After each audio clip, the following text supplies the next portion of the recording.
wow. Oops. Let me put my feet down. I had to try to raise my feet a little bit. Okay.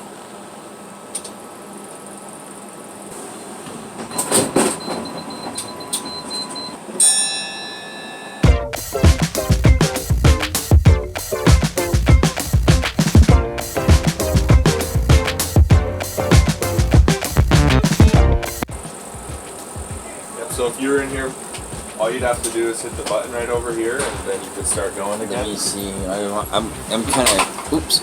I'm trying to get like a little bit of a video to kind of. so there's the green button here, and then the blue buttons for they guess the ADA ramp. Yep. What's this white one down here? That's a call button. So if you had an issue and you need to speak to somebody right away, you hit that and it goes to whatever dispatch center it's programmed to. So, oh, okay. Yeah, if UTA were to purchase these, it'd call UTA's transportation. So traffic. So if you're saying if UTA was to purchase this, then they would then be who you would talk to, and they'd have people trained. Yeah. To be able to. If there's a problem, they can come out. This vehicle may stop suddenly. Please hold on and be prepared. So like right now, there's snowbanks everywhere, so we have some slowing like that.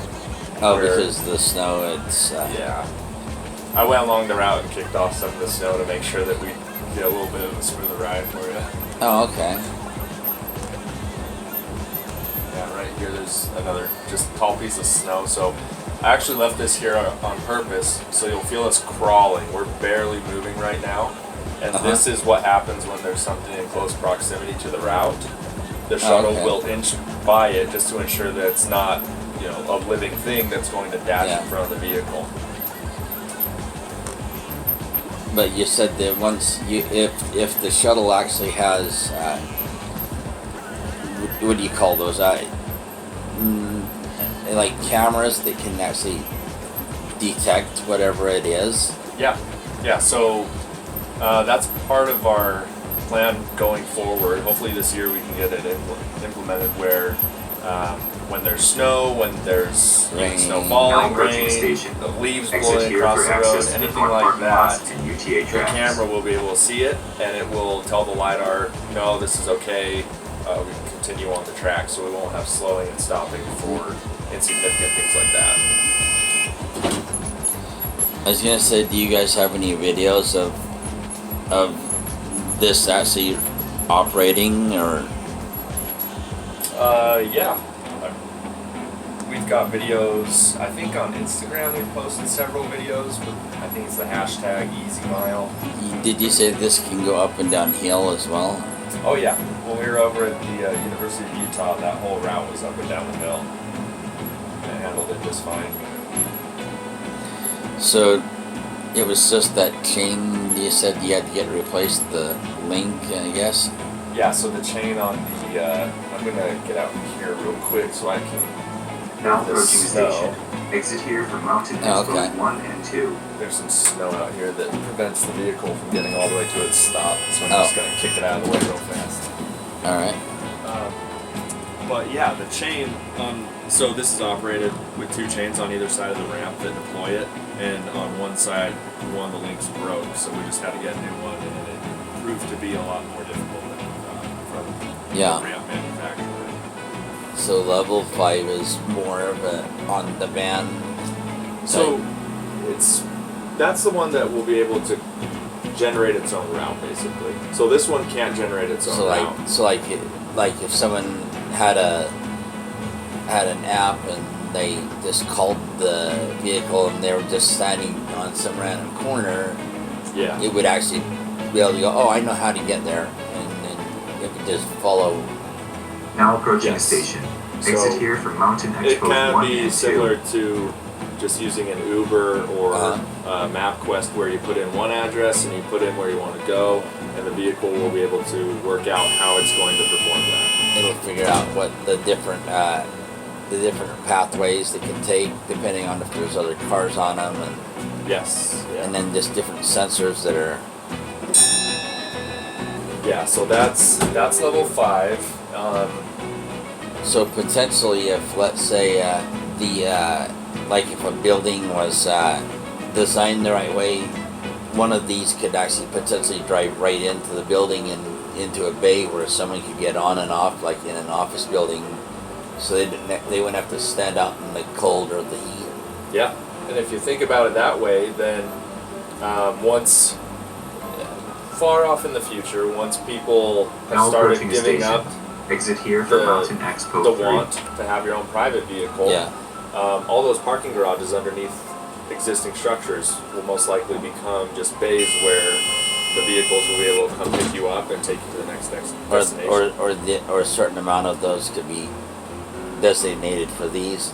Yeah. Like if you live in a secured building and you have like your key card for your apartment complex, for example. Potentially you could, if they had it set up the right way, you could just tap your key card when you get on, and it would recognize that you're the only one on there, and then it won't stop for anyone else. It'll just take you from wherever it picks you up and right into a secured building where you don't have to worry about, that type. Or like, for example, it would be nice if, let's say, how when you have to go through airport security, sometimes it becomes a big bottleneck. If you were to have something like this pick you up at a off-site place where you went through security. Now approaching a station. Like there'd be a separate compartment for your luggage. Yeah. And that you're gonna check underneath, and you'll go through security and check your luggage and all that off-site, and then it would just take you to the airport. But instead you would already go through security somewhere else, and then just go through, and then end up on the other side of security, and like someone else will pull your luggage that's going to be This checked. vehicle may stop suddenly. Please Once you hold get on to the and be airport, prepared. and then you'll just go through the security instead of having to get out and get wanted and all that. Right. And that way they could that could help change some forms of airport security, so that Exit here for Mountain then Expos they 4 and 5. instead of you have to if you know what I'm saying. Yeah, absolutely. That would definitely help out with the congestion. And especially for Now like, approaching a station. let's say someone's Exit here flying for with access no to the north luggage, parking lots and Yeah. UTA tracks. security, maybe if you're not carrying a lot of big luggage with you. This vehicle may stop suddenly. Please Yeah, hold that would on and be definitely open up a prepared. whole lot of possibilities. You go through a light, So we're operating here through the end of January, and then we're going down to St. George for a couple of weeks. And then we're going to be back up to the University of Utah for a while. So you have to come check us out over there. oh, okay. And then after that, we'll have a day at the Capitol. Now approaching a station. Exit here for While in Mountain session. Expos 4 and 5. And then the Tulip Festival in April down at Thanksgiving Point. Been starting to do some different This YouTube vehicle may videos stop suddenly. Please hold on and be because I'm trying to help spread awareness and for people with disabilities, and trying to get trying to help show the perspective of what it's like, from my perspective as well, and just like different barriers that I've seen, and because like there's people out there that have disabilities, but they're undiagnosed disabilities, or if you know what I'm saying. Right. Of course. Now, did the lights in here come on, or? Yes, they do. Yeah, turn those on right now. It's getting dark. Yeah, I was gonna say, I've noticed it's getting dark, because even on the camera it's getting dark. This vehicle may stop suddenly. Please hold on and be prepared. Yeah, and I have heard that the job question, like, won't this erase not a couple, but driver jobs? But at the same time, this is a brand new market, so it's going to create jobs too. So you're going to have fleet supervisors, you're going to have Maintenance. Ease of way, so people that do what I did, where I just cleared the snow out in front of us, that's going to have to be done a little bit more, with more scrutiny, because something that's off by even 6 inches could throw off an entire Now route. approaching Like, we station. couldn't Yeah. even make it Exit to our here for final Mountain stop Expos because of the 1 snow. and 2. So And it's just a little teeny bit of snow, just so it's minute. Exactly. So it will generate jobs. They're just going to be a different type of job. It's just training people and getting people where someone might be used to driving a bus. They might have to start changing the way that they offer. Or you did say that there's a bigger one of these that's a little bit longer. So right now in development, we do have a 40-passenger bus being developed. I don't know where in the map that is as far as when it can be deployed and when it will be ready, but that is already being worked on. Now approaching a station. Exit here for Mountain Expo 3. So something like that you get on a very frequent route that's just extremely just busy where the route can run every 2-3 minutes. Yeah, so like over at the airport. I think that would be the best example, like long-term parking at the airport. So things like that would be good, because then you can have crews of people that can just get on and then also freeway trips. They could take the place of Greyhound buses, because again, you're taking out the factor of the human error where people can get tired, fatigued, waiting for a driver to have to, or even the driver being fatigued. Yeah, that's what we want. What is this here, Dale? So this is user display. So right now it has a whole bunch of options that I can manipulate, like this vehicle may stop suddenly. Please hold on and be prepared. Windshield wipers, lights, and then I can go into the programming and all that. If I wasn't on here, it would just display the speed, give you the direction of travel. Like if someone was deaf and they couldn't use the speaker here they could probably have the ability of like typing into an on-screen keyboard where they could type into the person saying, "Hey," that's a good point. Because it's done at hands level. The screen's up there, and if someone's deaf and they can't hear or they can't speak, and even if they could hear but they can't speak, then they would want to have the ability to just type their messages, Right, similar to the call function, but yeah, that's a very good point. I'll have to look into that and see if that's possible. I'm sure it could be possible. Well, yeah, I'll see if we already have a program for that. Whether they already have the program or they need to actually write the program, but right. So have you had a lot of people do videos on here when they're writing and they're like, "Hey, I want to." Yeah, we have. That's cool. We use the hashtag avshuttleutah. That's where we encourage people to post videos that they take. Oh, okay. So like the video I'm doing here, from Mountain Expos 1 and 2. Yep, you can post it with that tag, that hashtag, and so on YouTube or on Facebook or whatever. Yep. So AV Shuttle Utah. Yes, and then there's actually a QR code up on the side of the vehicle, up to your right. Oh, okay. And that takes you directly to the website and a survey that you can take about your experience on here, give some feedback, give some ideas. You've got plenty of ideas. They're great. Because I've already had my own YouTube channel. It's just I haven't really done like specific like videos on accessibility, and so I'm aboard the. What's the name of this again? This exact model is called an EZ10. It's an autonomous shuttle.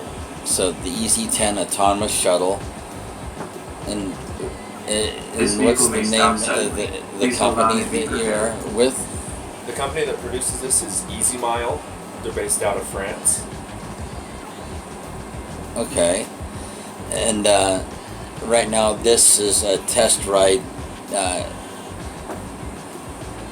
The UTA, Utah Transit Authority, is looking into purchasing some of these.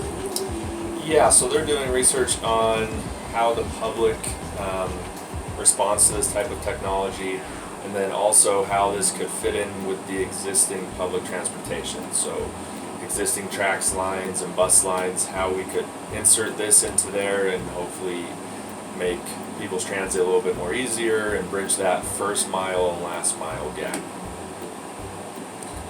Oh, okay. Well, I know that one thing I was thinking of while I've been on this ride is Now approaching. that I've been thinking about the fact that, you know, do some people think about this as a form of a convenience, or do they think about this as like a necessity? Let me shut these doors real quick and I'll answer that question for you.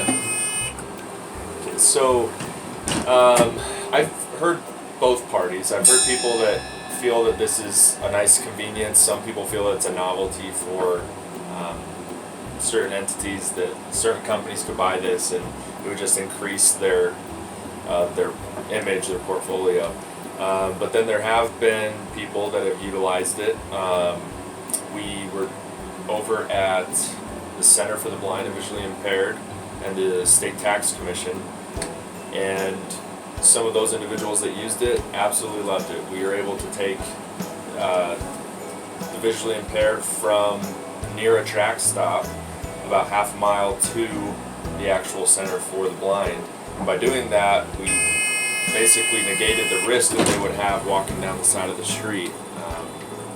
We were able to increase the productivity. We cut their time down from that walk from 15-20 minutes down to about 3 minutes. So there are people that can see this as definitely a form of transportation that will be a necessity going forward. Right now it's just getting out to those people and getting the exposure and letting people know that this already exists, and we could potentially plug this into places along the Wasatch Front. And then the other thing I was going to say is, because for myself, you know, a lot of people will look at forms of accessibility as a convenience, but yet what I'm actually trying to convey on my YouTube channel is awareness that what some people think of as a convenience, that actually is a necessity or is accessibility. And so that's why I asked you the question about, does some people look at this as a convenience or a necessity? Yeah, so there's definitely those people that see this as a necessity now that they understand that this type of option's available. You know, because before all we've had are buses and trains, and while those are great, it does lack the full accessibility because it can't get you to your final destination every time. It can't come straight to your house and pick you up, whereas this type of technology could. Or it could actually pick you up and take you to and from a certain point, or like on some of the UTA's F routes, they're like between a regular fixed route and like a paratransit type route, where they'll take you from the route and they'll take you off route to like a store or to a specific business that's along the route within a certain distance, and this type of service could do that. But I guess potentially it could actually still actually take people on demand if it was set up the right way then. Yes it could. So and that would be ideal. Servicing a disabled community where we were able to program all those routes that go to places of convenience, or not places of convenience, places of necessity, such as a store, doctor's office, that sort of thing. We would be able to do that if we had the right support behind this type of program and technology. That's absolutely a possibility. Oh, okay. And like a minute ago, when people walked right in front of the autonomous shuttle, we basically stopped because it uses a LiDAR. Yes. And potentially, if these actually started to have cameras built into them, the LiDAR and the cameras together would be able to actually provide a better form of coverage to detect whether there's someone in the way or if it's just a little bit of snow that the tires could run over, and that's correct. or if there's leaves, it can tell where different barriers or drop-offs are located so that it stays on path. Yes. Yes, so right now we're only relying on LiDAR. The downfall to that is that LiDAR will bounce off of every object around it. So there are times that it could confuse, like you said, a little snow mound for an object that it will not be able to pass over, or it could mistake a snow flurry for something running in front of the vehicle. Yeah, and then once we get the video integrated with the LiDAR, that's going to give us that, we call it filtering, weather filtering, leaf filtering. That's going to be able to rule out those environmental effects to the point that the vehicle will be able to run through any weather. It won't have to slow down if a plastic bag blows across the LiDAR, that sort of thing. So that's one of the next steps along the path for this technology is ensuring that we have complementary sensors and vision to get this vehicle to a place where it doesn't need any human intervention at all. For someone who might be skeptical and might think, well, I don't know if I want to ever get on one of these, or they just don't think that, they just think it's a pipe dream. How would you explain it? For me personally, my job is to be on here all the time, so I've got to see this in action, and I've got to understand its capabilities and its limitations. And over the course of 7 months now, I've got to see all the different scenarios in which this has not only proved that it is more capable, more safe than driving than we are, but there have also been times where the vehicle has reacted to something that I can admit as a driver that I would not have had time or the wherewithal to stop for. There was one day where in Station Park we were coming up through an intersection, and this lady lost control of her probably 3 or 4-year-old daughter, and her daughter ran out into the street. The vehicle saw the movement in the street and immediately stopped, and there's a Subaru Outback coming on the adjacent road, and they didn't see the child at first. Thank goodness they did, but that was just one of those places that you can see human error. You can tell if that driver wasn't paying great attention, if they were distracted for a moment, or even if the child was just too short that the person couldn't see, that could have been a catastrophe. Whereas this vehicle, with all the sensors it has on it, was able to see that object in the way and was able to stop immediately. It is actually called designated short-range communication, and that's one of the next steps in autonomous vehicles, is getting us to the point that designated short-range communication will have all the vehicles communicating in that fashion. So what that is every 1/10 of a second it sends out an informational packet that says I'm going this direction at this speed, this is my GPS coordinates. It can even go as far as telling you the load weight of the vehicle, if the accelerator is depressed.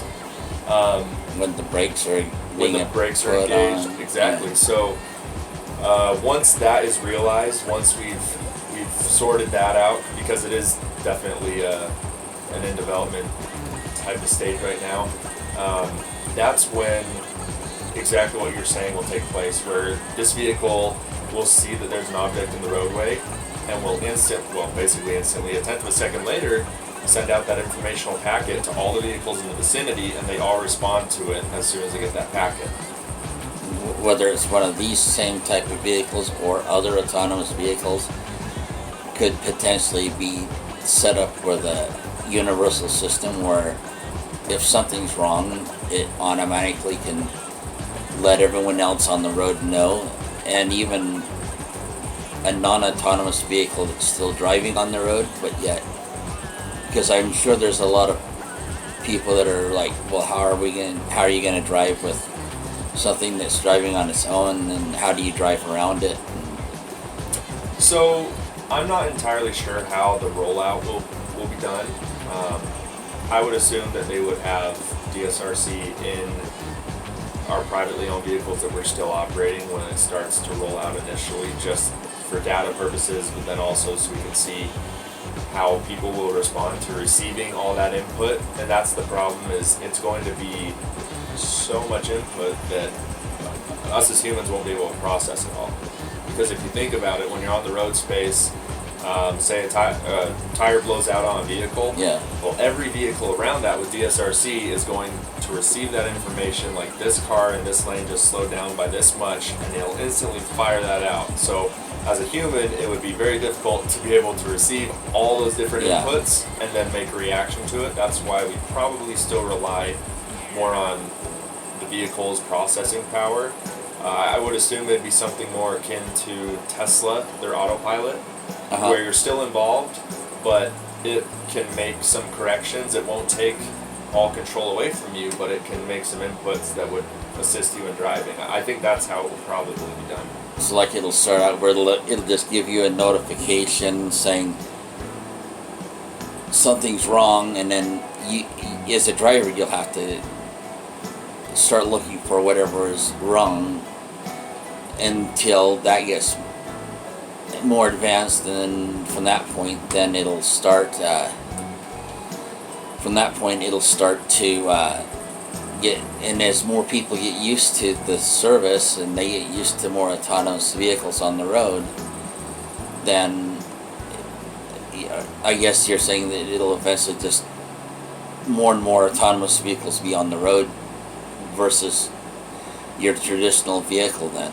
Yeah, eventually. I mean, over the next 10 years, we're just going to see an increase of autonomous vehicles on the road space. So as that happens and as DSRC gets developed, that's when we'll see more of these types of things that we're talking about, more of these integrations where the machines are actually communicating to each other and assisting us in a way that we haven't had thus far. It'd basically be like a real-time traffic channel on your radio that's telling you exactly how the cars are operating, not just road conditions are bad because it's raining or there's a traffic jam here. No, instead it would be these vehicles are slowing down for this reason, your vehicle is about to slow down to this speed, and by doing so we're going to start avoiding traffic jams, we're going to avoid accidents. And because the vehicle knows that you're going from your house to Walmart or to Disneyland or whatever,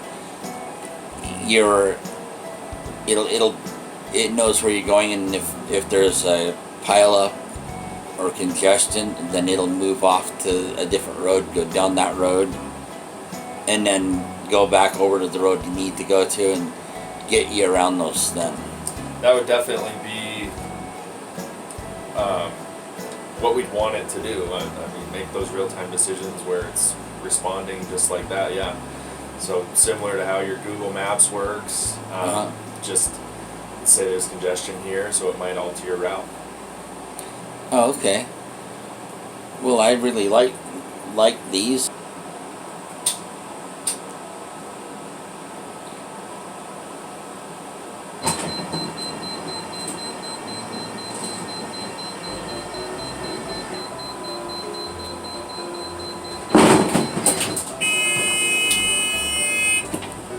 All right.